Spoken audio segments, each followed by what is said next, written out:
फिर से आज हम लोग 12th क्लास में सेकंड चैप्टर का जो चीजें चल रही हैं उसी को कंटिन्यू आगे बढ़ाते हैं। और अभी तक हम लोग क्या देखे थे? अभी जो हम लोगों का चल रहा है, कौन सा चैप्टर चल रहा है? जनसंख्या वितरण, घनत्व और वृद्धि। इसके तहत हम लोग कुछ चीजें देख लिए हैं। पहला चीज तो जाने हैं कि जनसंख्या होता क्या है। पहले जनसंख्या को हम लोग डिफाइन किए। जनसंख्या के संदर्भ में फिर हम लोग इसको विश्व संदर्भ में देखें कि विश्व जनसंख्या होता क्या है, इसको डिफाइन किए। उसके बाद हम लोग आ गए विश्व जनसंख्या वितरण के प्रारूप में, और विश्व जनसंख्या वितरण का प्रारूप हम लोग देख चुके हैं। अब नेक्स्ट टॉपिक को हम लोग लेते हैं। तो नेक्स्ट टॉपिक को आप लोग लिखना शुरू करेंगे, ठीक है? इस प्रकार हम लोग देखते हैं कि विश्व के 10 सर्वाधिक जनसंख्या वाले देश कौन कौन से हैं, उसमें चीजें क्या क्या है सो देखिए। उसमें पहली चीजें तो ये है कि ये जो विश्व के 10 सर्वाधिक जनसंख्या वाले जो देश हैं, वहां पे विश्व का लगभग 60% आबादी निवास करता है। कितना? 60%, यानी आधे से अधिक। ठीक है, यह भी वितरण का एक प्रारूप है विश्व जनसंख्या का। अब वो 10 देश हैं कौन कौन, तो देख लीजिए। पहला है चीन, भारत, संयुक्त राज्य America, Indonesia, Brazil, Pakistan, Nigeria, Bangladesh, रूस और मैक्सिको। इनमें से आप देखिएगा कि कुछ ऐसे देश हैं जिनकी संख्या एशिया महाद्वीप में अधिक है, जैसे चीन, भारत, इंडोनेशिया, पाकिस्तान, बांग्लादेश। ये सब कहाँ के हैं? एशिया के। दैट मीन्स एशिया में अन्य महाद्वीपों की तुलना में आबादी ज्यादा निवास करती है।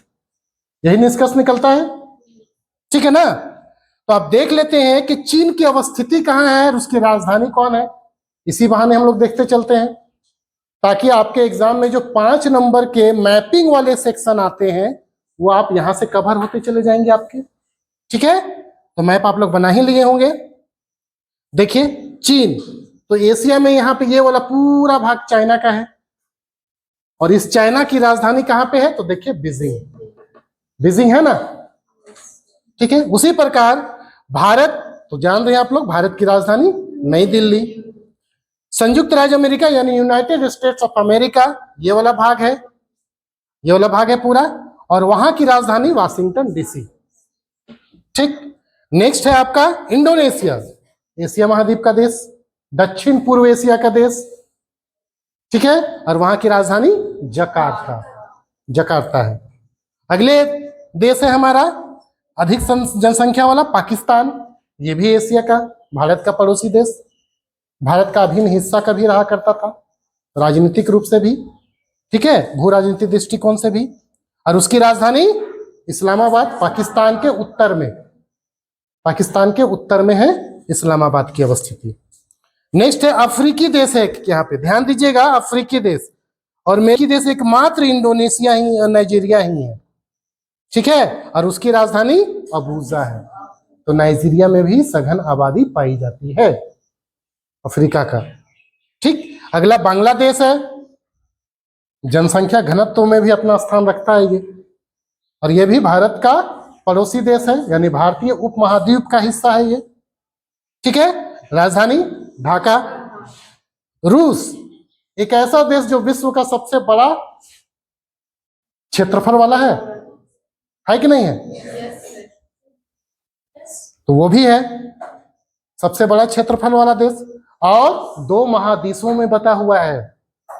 यूराल पर्वत के पश्चिम की ओर यूरोप वाला रूस, यूराल पर्वत के पूरब की ओर एशिया महादेश वाला रूस। तो राजधानी कहाँ पे है? यूरोपीय रूस में या एशियाई रूस में? नहीं, यूराल पर्वत के पश्चिम की ओर है, तो मास्को यहाँ पे है, और वो यूरोपीय रूस में है। तो कहीं ना कहीं वो यूरोप का हिस्सा मानता है, ठीक है। तो रूस की राजधानी मास्को, और मैक्सिको जो कि उत्तरी अमेरिकी महाद्वीप में है, कनाडा, संयुक्त राज्य अमेरिका, उसके नीचे मैक्सिको, और मैक्सिको की राजधानी मैक्सिको सिटी है, कहीं कहीं कहीं पे मैक्सिको ही लिखा जाता है। तो ये सारे हम लोग चीजें देख लेंगे।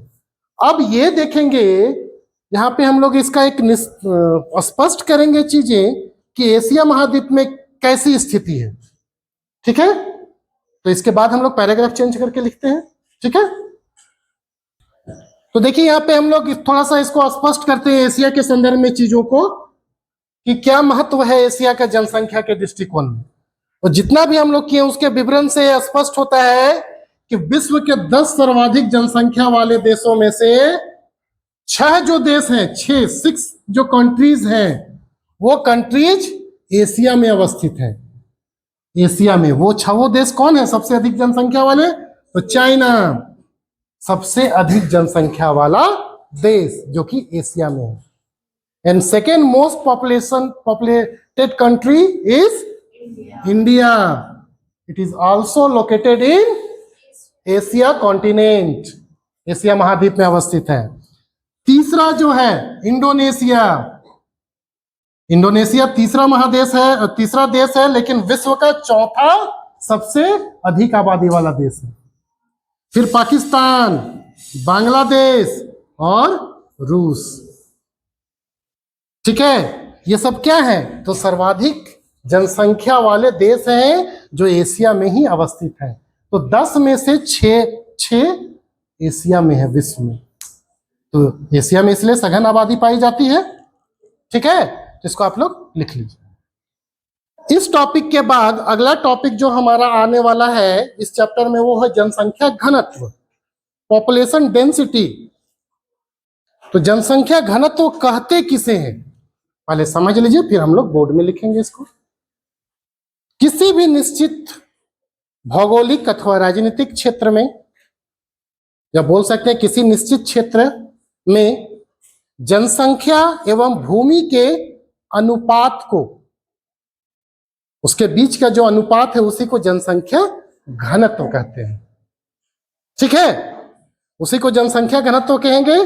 और सामान्यतः जनसंख्या घनत्व को जो इकाई यूज की जाती है वो प्रति वर्ग किलोमीटर की जाती है। इस प्रकार हम लोग कह सकते हैं कि प्रति वर्ग किलोमीटर में निवास करने वाले किसी निश्चित क्षेत्र की आबादी को उस क्षेत्र का जनसंख्या घनत्व कहते हैं। तो कुल जनसंख्या, अगर जनसंख्या घनत्व अगर हम बात करेंगे तो क्या हो जाएगा?